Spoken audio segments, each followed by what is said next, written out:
All right. Shut up and sit down.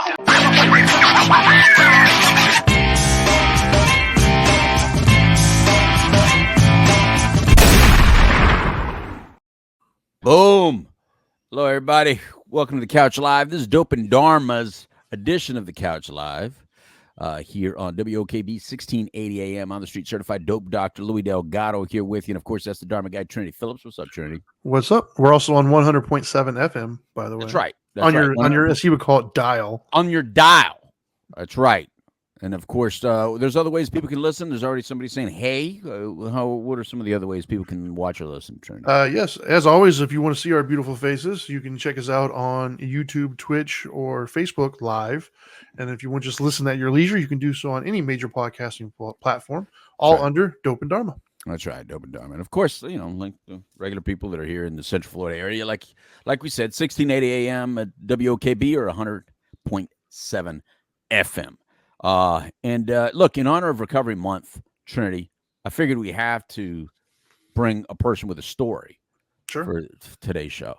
Because, and a wonderful beard, by the way. It's Recovery Month. That's right. For the people that can't see, this guy has a beard like Trinity usually carries, except Trinity's is now more Santa Claus-ish. Is it, though?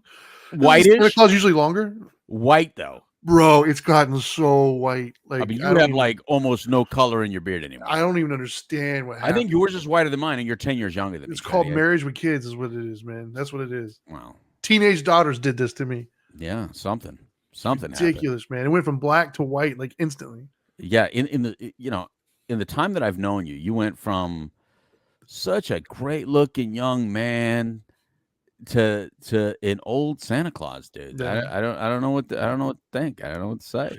You know what's funny though is before I was friends with you, I didn't look like that. So. It might be me, Trinity. It might not be your wife and kids that age you. It might just be we spent more time together than they do. Right. Oh, look at Marissa's got it down. Marissa on Facebook Live. She already chimed in. She said, "I bet Angel hates his beard." That short, and she does. She does. I don't think she's. This is tolerable for her. Yeah, but she prefers it longer. She didn't want to see his face. No, I don't want to see my face. So I actually happen to like your face. Thank you. Every once in a while when I just want to remember what you look like, I go back to some old pictures of us, and I just it looks so young and so. Anyway, let's get to it. It's Recovery Month, people, here at WOKB 1680 AM, 100.7 FM, and in honor of that, here on Dope and Dharma, we have a very special guest, Mike. Look, it says your last name. Can I say your last name, Mike? I always just say Mike Durham. All right, it's good. It's a whole different world, right? I mean, right. Those of us that choose to out ourselves. I'm going to be outing you today a little bit, Mike. You can out yourself. Yeah. I mean, working in the industry I work in, and I have worked in, right. I'm in recovery, so right on. All right, so people that are listening on the radio here in Central Florida, you're in for a treat. This is a guy named Mike Durham. I know when you saw Mike D, you start thinking, what do you mean, the Beastie Boy? Is it the Beastie Boy? Maybe. I'm not going to confirm or deny that he's a Beastie Boy. He might be a Beastie Boy. We don't know. Right. Yeah. I actually met Mike D. I was watching Run DMC in Red Rocks, Colorado, the Red Rocks Amphitheater, and right next to me was Mike D watching the same concert. Oh, wow. Very cool. As soon as I recognized him, he had to leave because they were going to be performing next. So he saw that I recognized him. He said, "Rip." He shook my hand. That was a bad handshake. Sometimes don't shake handshakes of people that you really like a lot. You may not like them anymore. Some people just have that handshake that it sticks in your head, like, probably should have. Like Whoopi Goldberg. I should have never shook her hand. Too weak. I feel like that would be a very masculine handshake. It was not. It was. You know what I mean? Like it was. I felt like there's some people that work really hard out there that it makes sense, and then some people you like that shouldn't have felt like that. That didn't make sense. But I don't know if a handshake would make me think of any. And Mike D's made me think, he was my esthetician. You know what I mean? He's doing my skincare products or something like that. Anyway, so here we are. So let's get started. So Mike Durham, this is Recovery Month, brother, and so had to bring you on. Look, I'll give you a little bit background, Trinity. So we put a guy at this treatment through the Now Matters More Foundation. We put a guy over there at First City Recovery Center in Indiana. First City Recovery Center gave us a scholarship for a person, and at the Now Matters More Foundation, we got a call. I got a call in from a person out of Texas. that needed a place to go, needed a treatment center. So, of course, I thought about, First City, because I know they have a sister program in Texas. Like, this is a business out of Texas. So I called them and they said, you know what? We do have a detox in Texas, but we got a treatment center. And if you want us to scholarship the entire treatment, we'll put them at our facility in Indiana. And that's what I did. And then when we did that, and that was obviously through Frank Severino, a good friend of ours. You know who Frank is. Frank Severino hooked that all up. Told me that James Whittick is one of the owners at this place. I thought that's fantastic. I know James. James won our golf tournament before for the Now Matters More Foundation, by the way. Excellent golfer. I didn't know he actually ran a business. I thought he just golfs for a living. He's really that good. So, yeah. And so they offered us a scholarship. We put a person in treatment. And next thing you know, I get this phone call from Frank saying, does this name, or a text saying, does this name sound familiar? And he sends me the name Mike Durham. I said, yeah, but I didn't want to out Mike. And I'm like, I know the name Mike Durham. What are you asking for? As a counselor, you don't out people. You just don't. And so you're like, I know the name Mike Durham. If it's the one in my head, I guess, you know what I mean? And then, the rest is a further conversation. So Mike, well, how did you first have that conversation? Maybe you tell the story, because me telling it doesn't sound right. Well, working in the treatment industry and working with Frank, we, in my job at least, we see certain things when someone gets referred to us. Right. So I saw your name and I said, "Oh, Frank, you know Louie?" He said, "Yeah, I know Louie." I said, "Yeah, so do I," from a long time ago. So that's kind of how I said, all right, well, ask Louie if he remembers me. So that's how it kind of went down. Okay. So you saw it on the sheet that says that I referred the guy. Mm-hmm. Wow. Okay. All right. So, and how long have you been working for Frank, or with Frank up to that point? I've worked with Frank twice. So I've been here with Sycamore Behavioral Health, that owns the two programs that you just mentioned, for about a year and a half now. But at a previous employer, another treatment program I worked for 5 or 6 years ago, he was working there at the same time as me. So okay, known him for a little bit. Wow. And so how do we know each other, Mike? Are you willing to talk about that? I'm more than willing to talk about it. All right, so let's go back a little bit. Let's take us all the way back. Okay, so grew up in Central Florida. Started to kind of get in a little trouble around high school. Things were fun for a little bit, but then I started getting a little trouble, and I got a DUI my freshman year of college in Tallahassee, and my dad came up and tried to get me to come home, and I said, no, not going to happen. So they let me stay. My parents let me stay up there. They were helping me financially. I'm very surprised they let me stay up there at that point in time. But I came back down, and I had told my dad that I would at least go talk to a counselor. And the negotiations begin. Yes, exactly. So I'm at one of my buddy's houses, and my dad had told me, he's like, "Hey, we'll go out to New Smyrna. I'll buy you a new surfboard. We'll go surf." The bribery and the negotiations begin. This is the only time my dad's ever pulled anything like this too. Yeah. So I said, okay, cool. So I'm like 20, 2006, I think. And I get in his truck, and he puts the child box on. He's like, "We're not going to New Smyrna.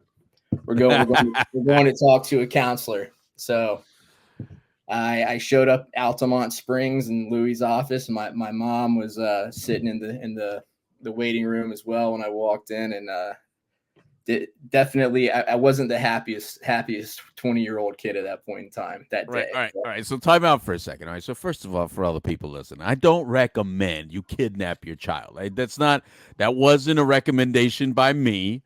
They needed to kidnap me. Yeah, but I'm saying I never have said it's okay to do it. Now, some of us have kidnapped people before to take them to certain situations. I think Trinity and I may have even been involved. Yes.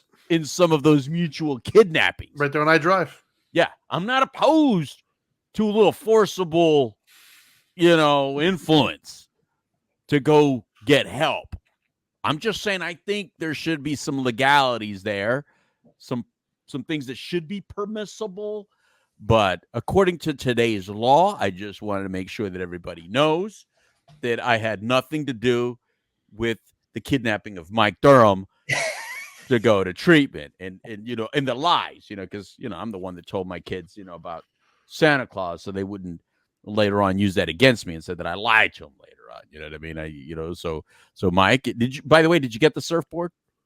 Not that day. I don't, no. Not that day. No, definitely not that day.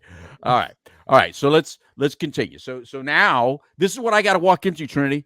This is how I would be set up sometimes. Good times. You know what I mean? I'm just sitting in my office, chilling in the air conditioner, expecting to see somebody that maybe wants my help. But no, sometimes they come in and they might be mad at me, Trinity. So, I'm supposed to be going getting a surfboard.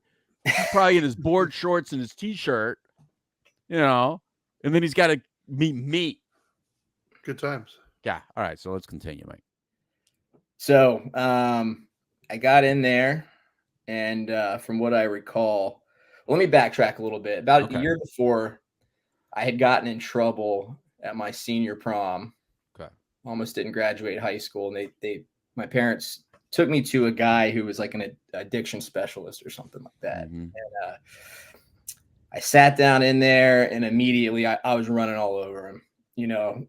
18, 19-year-old kid, and I was nasty with him, which now I feel bad about years later. But but when I got to Louie's office, I think I tried something similar, and Louie gave me a little bit of his background, so I shut my mouth real quick and kind of listened.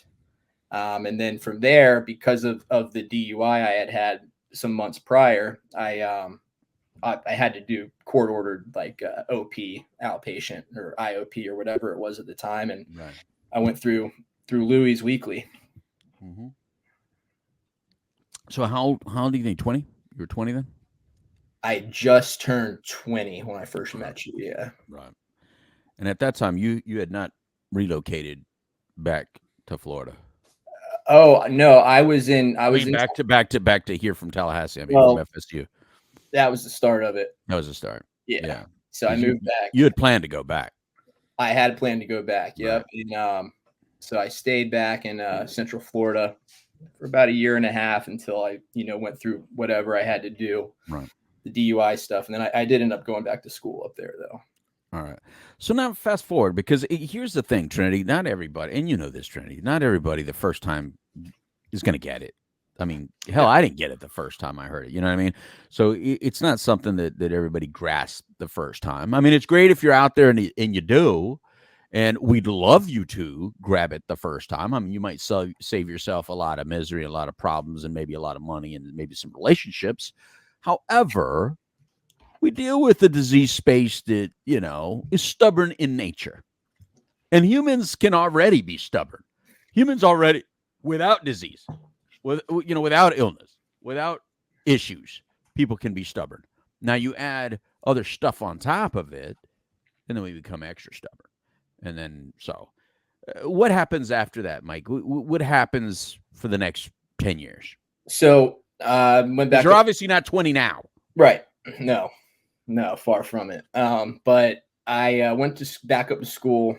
I, kind of pulled myself together, and it's weird because I'm an alcoholic, and I was able to, I don't want to say control it because it wasn't controlled, but I was able to do what I had to do to make like decent grades, stay in school, graduate.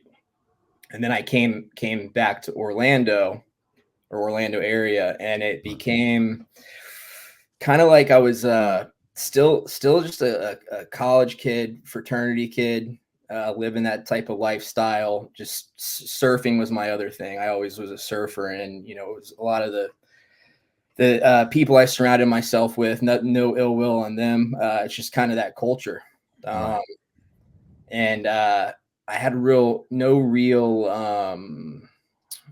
like path or structure. Didn't really know what I wanted to do, and balance between some jobs, obviously drinking, and at that point in time, it was getting to. I heard someone say in a meeting recently, like when it started in high school, it was fun, and then it became fun with problems.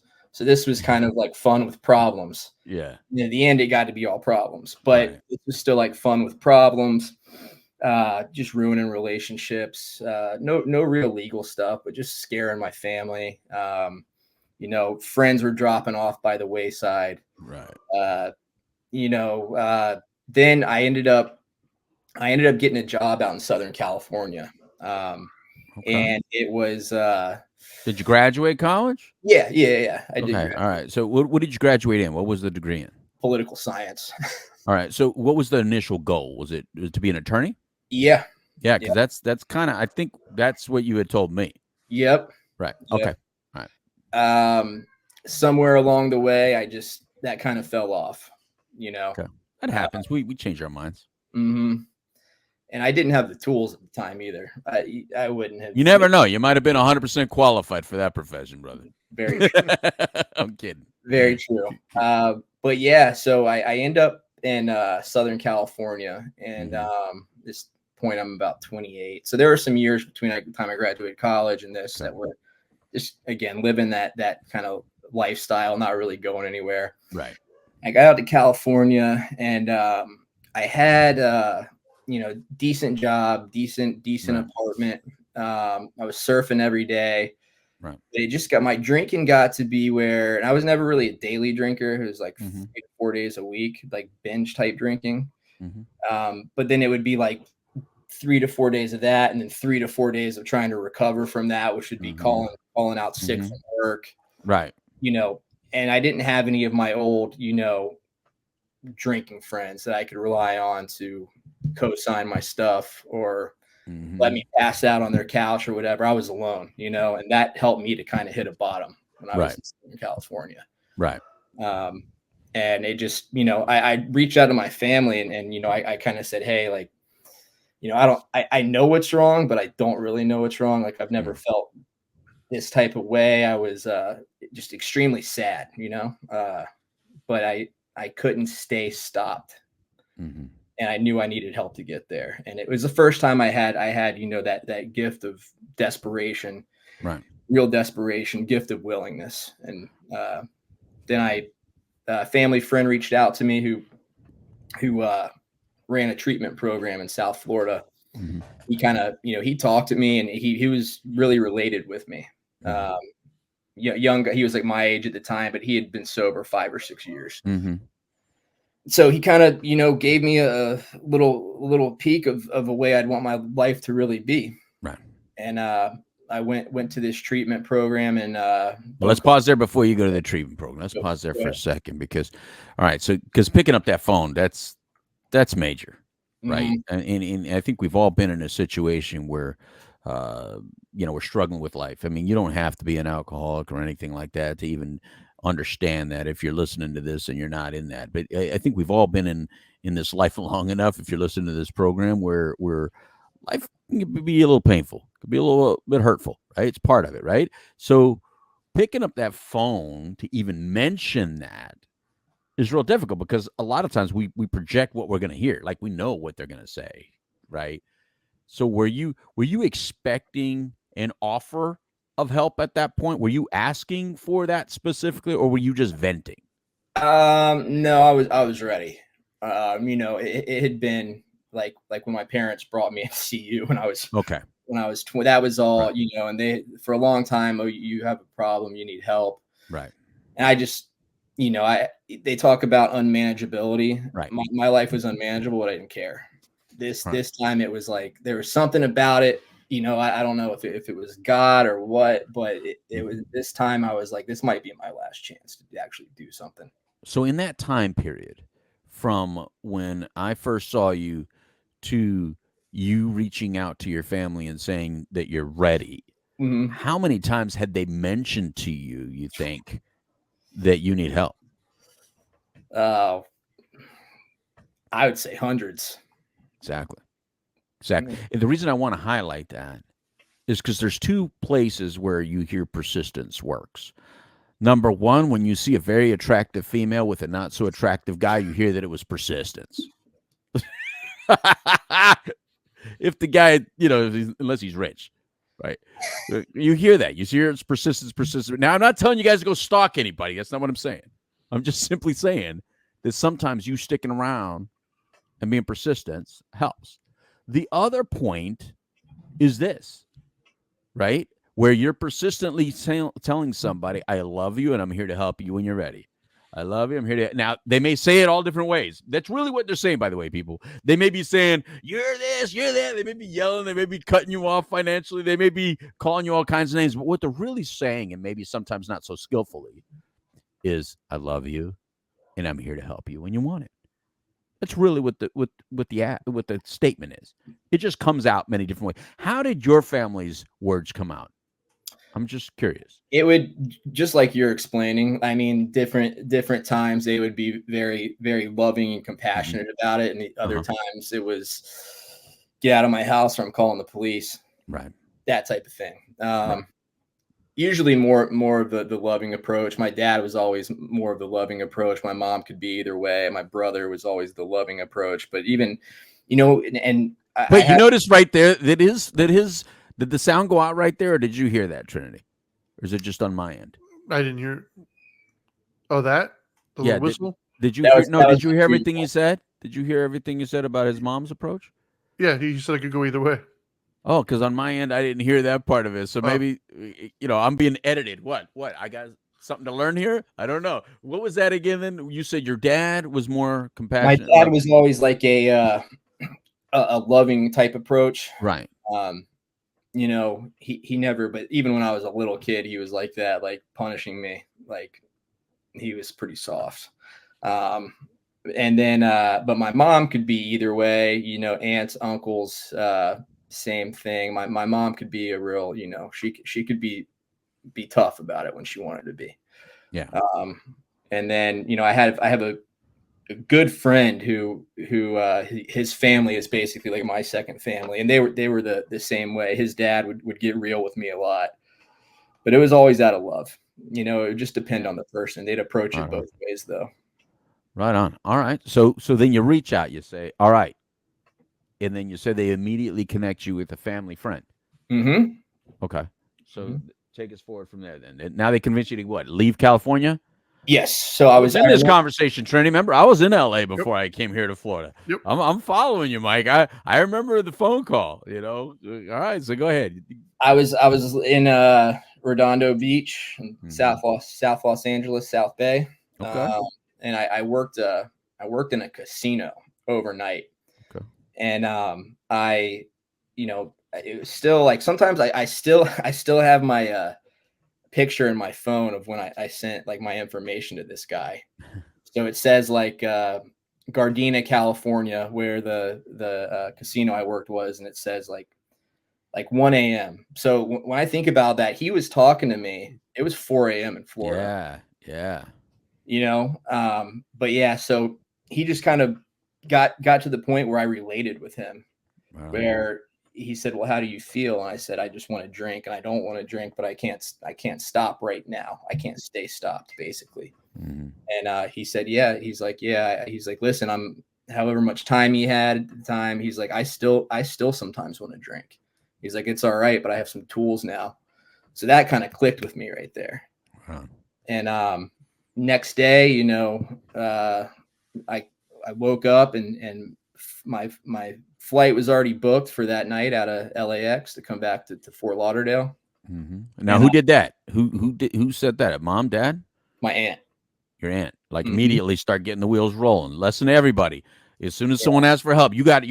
You got to go. There's no waiting, no delay. You got to just go. Yeah, you got to strike when the iron's hot, and that's what I in my line of work, what I do is that willingness comes and goes. You got to move on it when it's there. But so I that day before I left, I was like, all right, this is it, So I got pretty loaded, but I can remember I still had alcohol left over, and I remember leaving my apartment, and I put a beer down, and I didn't finish it, which was that was, I don't know if there's any meaning behind that, but I was like, all right, like that's it. And I don't have to finish that. And then I don't know if that means anything, but it might.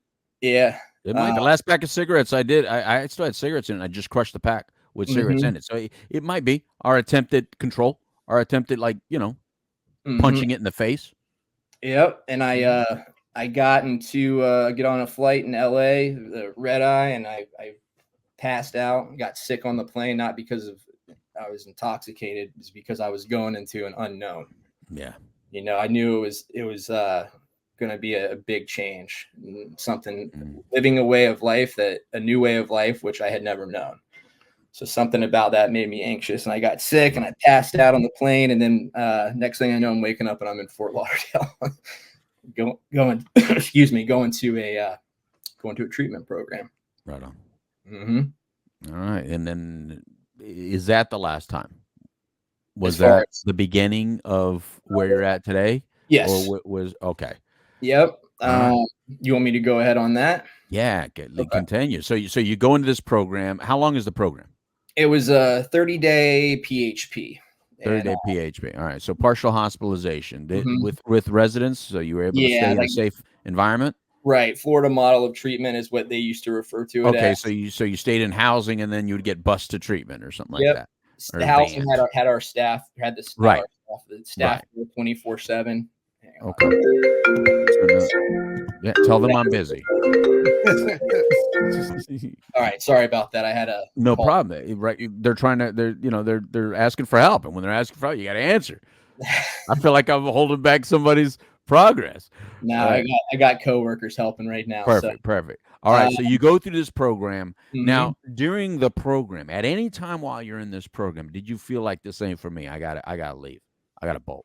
When I first got there, because I saw a guy that was throwing a fit, wanting to leave against medical advice, and I was like, I didn't know this is what I signed up for. Like it was just like a smack in the face. But then I had to, realize like, hey, I came all this way for myself. Yeah. It doesn't really matter what anyone else does here. Focus on yourself. I had kind of that, I was determined to do what I had to do.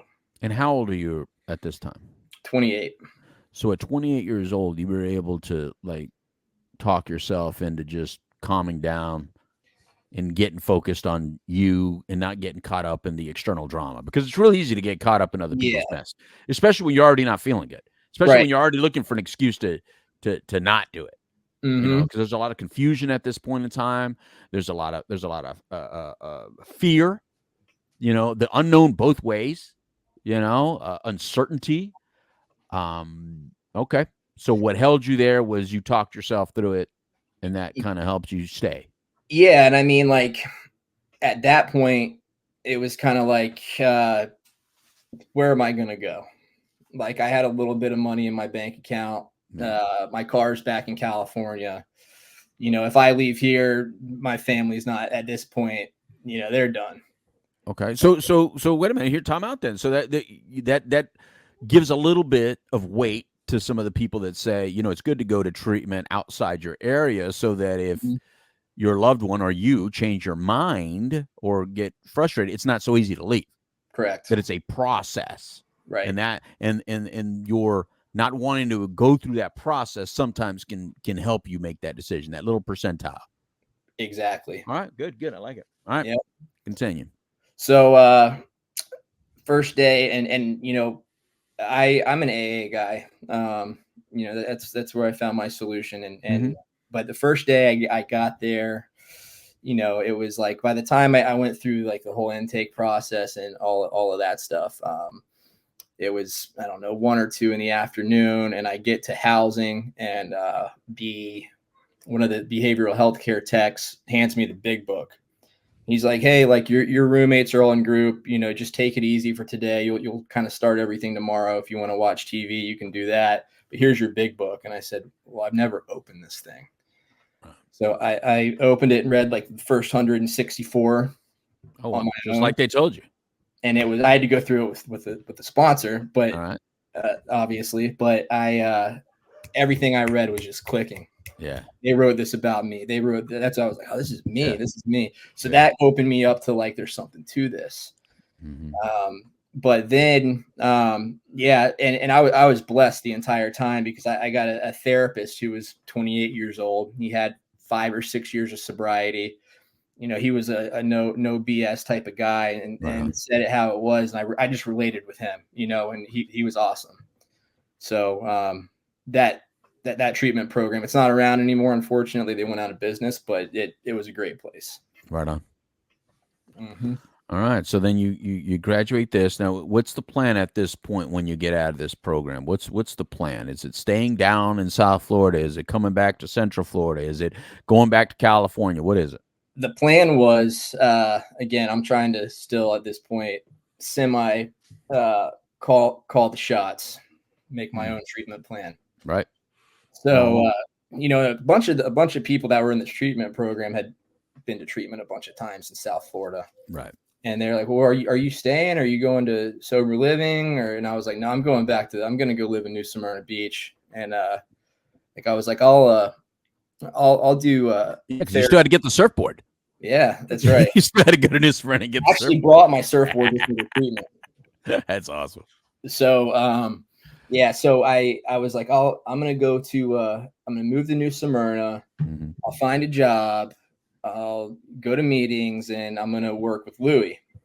So my mom comes for family day, and they're like, "You're not going home." And I was like, what do you mean I'm not going home? I'm not going back to Central Florida. And they're like, "No, you're staying here." I threw a fit, but you know, they made my mom kind of stand her ground, which she did. Mm. I moved into sober living, and I had a couple options. There was a couple places I toured, sober livings, and there was one guy in particular that picked me up. And he ran a real tight ship, but as soon as he picked me up, the little Italian mafia looking guy, as soon as he picked me up, you know, I'm in his Cadillac. He doesn't say anything to me for a couple minutes, and he looks over at me, and he's like, "Are you a junkie?" I didn't know how to respond, and I was like, I'm an alcoholic, you know. And he's like, "Listen, I run a tight ship, and I don't put up with anything. If you want to come here, it's the real deal, you know, or you're going to be out. No second chances." And I was like, I kind of like this guy. See, hey, note to self, people. This is a time. Let me tell you. Let me put this in context of time. First of all, you can't say that these days. You'd have been offended. You would have called your attorney or something, or called your local politician and done something to him. But the second of all, you know, you're in South Florida going to sober living in a time where there was a lot of poison down there. Oh yeah. I mean, that place was smothered with reentry. The whole plan was to get people with good insurance companies to come right back into treatment. You know, and there were these mills going on down there. First we had the pill mills, then we had the treatment mills, and we were struggling in Florida to find which programs were poison like this, because it was like, oh, man, how do we avoid these things? There's a bunch of them, and they were popping up everywhere. So for you to make it through that time period, that was a heavy time period to make it through. So I applaud you, because that means you made a lot of great decisions at that time, because it was real easy to get caught up. I was blessed to the treatment center I ended up at. The guy who helped me get in there, solid guy. Right on. And then that program, my therapist, right and on. then ending up at this guy's sober living, like it was probably the best decision I made out of any of those. I'm hearing a lot of great decisions that you made, and they're just piling up on each other. Okay, so continue. It was all the willingness, though. And willingness to take suggestions for the first time is what it came down to. Right. But yeah, so I moved in there. You know, I had to get a job within 2 weeks, and I had to humble myself a little bit, you know, because I had a pretty good job in Southern California. Mm-hmm. And I kind of said, all right, you know what, I'm going to do something here to humble myself. And I went back to serving tables at a beach club. and I did that, and I didn't have my my car back, which was paid off, which I owned. So the deal was my parents paid for it to get it shipped back from California, and I could have my car once I finished IOP. I hear more negotiations. Yes. There's more negotiations. See, but they get a little healthier. Yes, right? They're healthier. You don't get it yet. Yep. But it built character. It made me humble myself, because I walked every day. I think it was like 2.5, 3 miles from the sober living to work, and that like made me appreciate having a car. Simple stuff. I bet. Yeah. Simple stuff. But yeah, so 6 months goes by or so, and then the owner of the sober living asked me if I wanted to, be like the live-in manager. And of course I said yeah, and that was kind of my first time. I don't want to say working in treatment, because it wasn't treatment, but right, kind of was. It was. It's through everybody's treatment process. Yes. You're working within the process. Yeah, and there's a whole process of getting clean and sober, man, and you were working as a piece of that process. Yes, working a program the entire time. Sponsor, working 12 steps, and it 6 months, and then I get to be another 6 months. So I'm in sober living about a year. Right. I'm already sponsoring other guys, having sponsees. Wow. And so then I had a friend that worked for a treatment program doing admissions and marketing, and he kind of said, I think you might be good at this. And then once I got that job, I moved out to an apartment with one of my sober buddies, and that was kind of the beginning of the new life, I guess you'd say. Right. All right. So now let's fast forward to where you're at now. Here you are. How many years later? 10 years. As of what date? August 27th. Thank you. Wow. You're at here's what's weird, Mike. That didn't click until right now. The other day, I was in Winter Park celebrating my wife's birthday. And we're at this chocolate place, right? I really didn't even want to be there, because, I'm like, my wife, I'm starving, and my wife wants to start at the chocolate place. She's not a chocolate eater. I'm not a chocolate eater. She probably wanted to be there for the wine. But I'm sitting there and I'm like, why am I in this? I want like food, and everything food wise was chocolate. And there's this woman like sitting over there, and she's just staring at me and I'm like, okay, that's kind of weird. But then she goes, is your name Louis Delgado? And I was like, okay, yeah. And she just started bawling. She started crying. Fast forward, I'm not going to go into the story or anything, but Dharma guy, you know her too. She went to our program. She's celebrating 10 years this month. Right on. And she says how awkward that the week before celebrating 10 years, she saw. And now you said 10 years. That's a trip. Both of you are something to this 10 years, and whoever got sober 10 years ago. I'm listening for messages. I'm not sure what the message is, but I'm listening. That is really intense, though, that you just said that. It didn't click until you just said that you celebrated August 28th. That's fantastic, brother. That's awesome. So now what does life look like for you? Because here's the thing that some people hear when you first get, sober, is that you're going to suffer the rest of your life, that it's always going to be miserable. You're going to have to, it's always going to be a chore. And I really hated that. I don't know about you, but I really hated the fact that they made it sound so horrible. And I wanted to hear like a lot more of the hope, great part. They would embed it in there, but the things that they were telling me to be hopeful about and that I would love didn't sound attractive to who I was at the time. Right. All that sounded real corny and nasty and dirty. I was looking at the car they drove. I was looking at the way they were dressed. I was looking at the relationship, and I was like, hey, I don't want anything. You guys aren't selling me very well. But I stuck in it anyway. So where you're at right now, what about what you have right now or how you feel right now was your goal? And how much of it is different than your goal but you appreciate and love it anyway? Well, I would say I still have major goals, Right. you know. Well, up to this point. I mean, if I can look, the best way I like to explain it is if I can look back when I was a kid, I wasn't ever being like, hey, I want to be a millionaire. You know, I just wanted to have like a stable family life, Right. wife, kids, you know, pay my bills, go on vacations, happy life. Okay. And that's really what I got. Whereas before, you know, that probably wasn't in the cards for me with the way I was living my life. Right.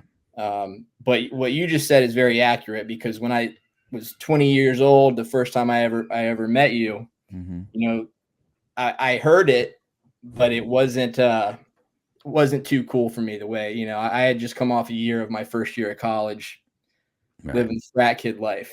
Right on.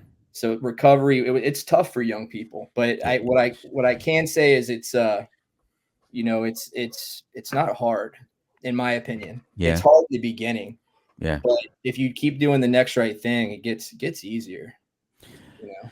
That's a good way to say it. I mean, because again, it was sold to me like, and it was a different time, you know. You're talking 1988, 89, 90, 91. In those early years, I mean, people were brutal the way they would talk to you and stuff like that. But luckily the whole world was brutal to us. So like that was actually the kind of the brutal. You know what I mean?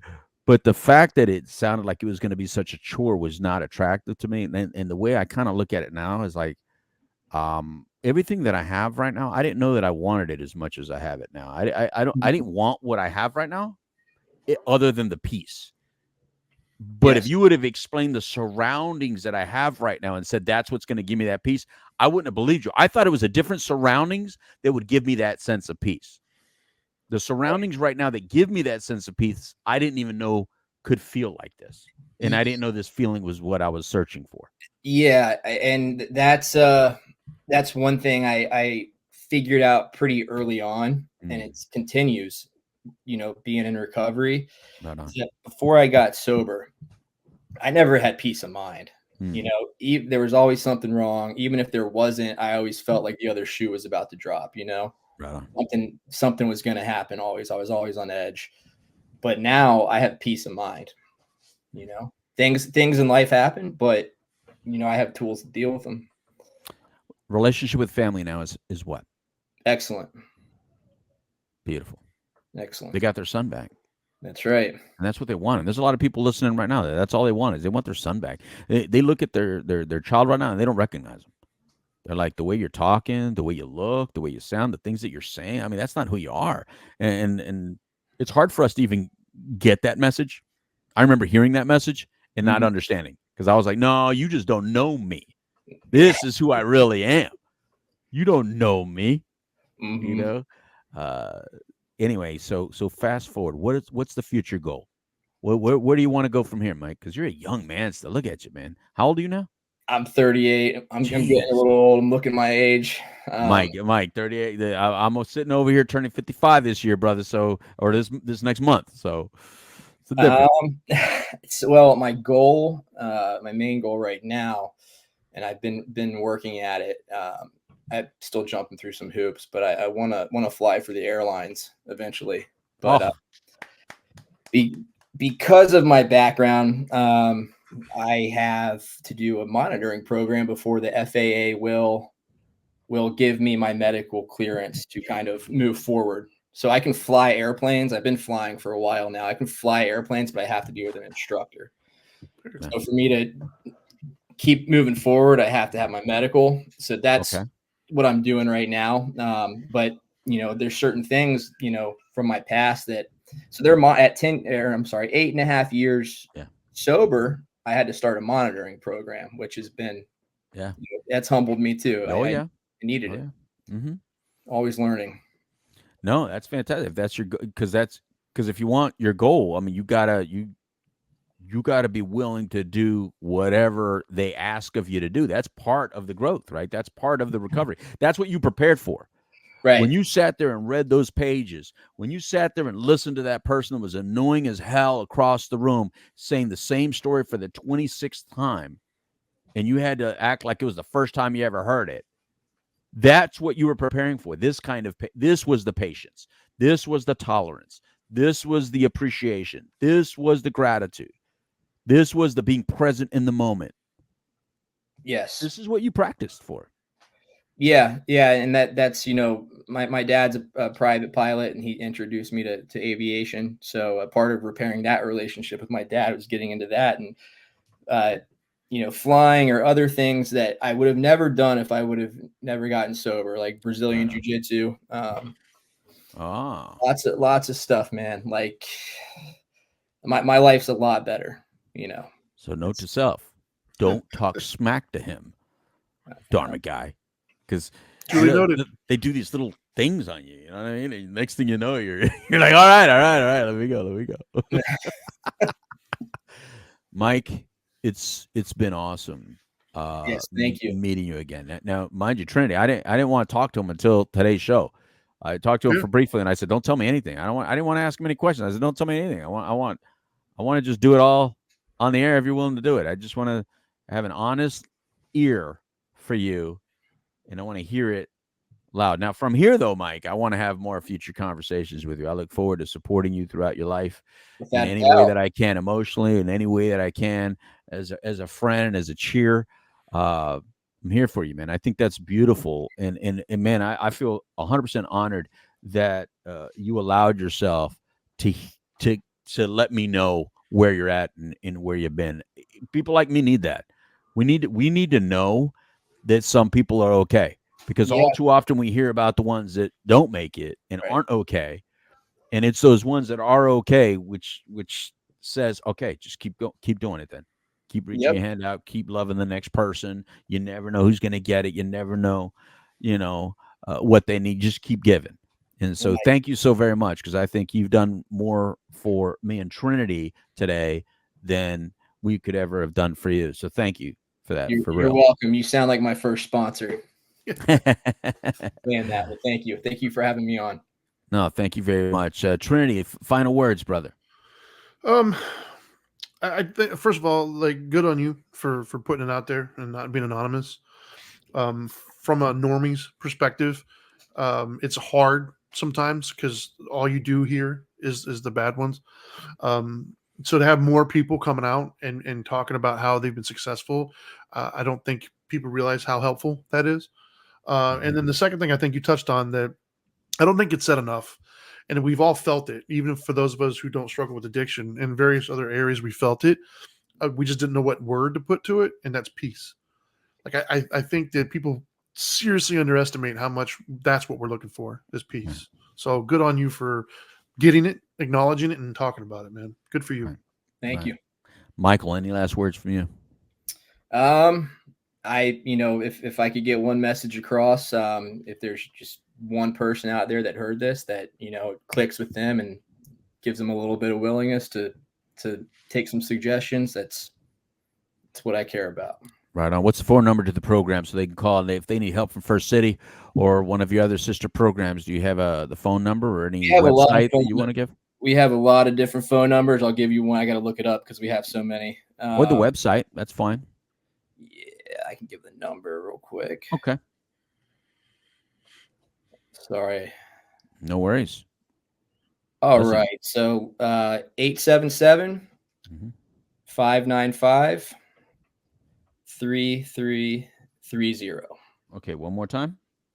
877 595 3330. That's our one of our many admissions lines for First City Recovery Center. Perfect. Trinity, if you could put that on the perfect on the description, that way anybody that watches this video, if not today, some other day, because sometimes that's the way it works, man. They hear it one day, listen another day. It's, hear me now and listen later. I don't care. Just one thing I want to share real quick, because I know we got to get going. One thing I'll say about this organization compared to other places I've worked is that if we can't necessarily help you for any whatever reason, we will help to find you help. That's what we do, is help whoever reaches out. We do our very best to help them find help. Right on. All right, brother, man. Thank you very much, Mike. Thank you very much, Dharma guy. Hey, from all of us here, hopefully, look, the message is really clear. This is Recovery Month, and although we know we're losing a lot of people to fentanyl poisoning and other things, remember, alcohol is still number one out there. It really is. I know we hear a lot about opiates. We hear a lot about fentanyl. Alcohol is still the number one reason people go to the emergency room. Alcohol is still the number one poison within our system. And look, I'm not saying ban it because I don't care if you drink. I mean, drinking should be allowed to be used, but some people can't drink for whatever reason. They just can't or shouldn't drink. If you had a peanut allergy, I'm not going to force you to say, hey, you know what, you should be able to handle your peanuts. You have a peanut allergy. That's just the way it is. And to some people, that's what alcohol is to them. And we just need to respect that, and we need to acknowledge that, and be out there ready to act when people ask for help. And I think that's what I heard in you, Mike, more than anything, is number one, you had the willingness, but number two, that your support system was willing to be there for you when you had that willingness, even if it was not the first time. It could have been the second or fifth or 20th time. It doesn't matter. They were there for you when you needed it, and that's what we got to be for other people. Anyway, from all of us here at Dope and Dharma and the Couch Live edition of Dope and Dharma, thank you to the good folks at WOKB 1680 AM, 100.7 FM. Adios, amigos. It's time for a taco. Goodbye. Bye.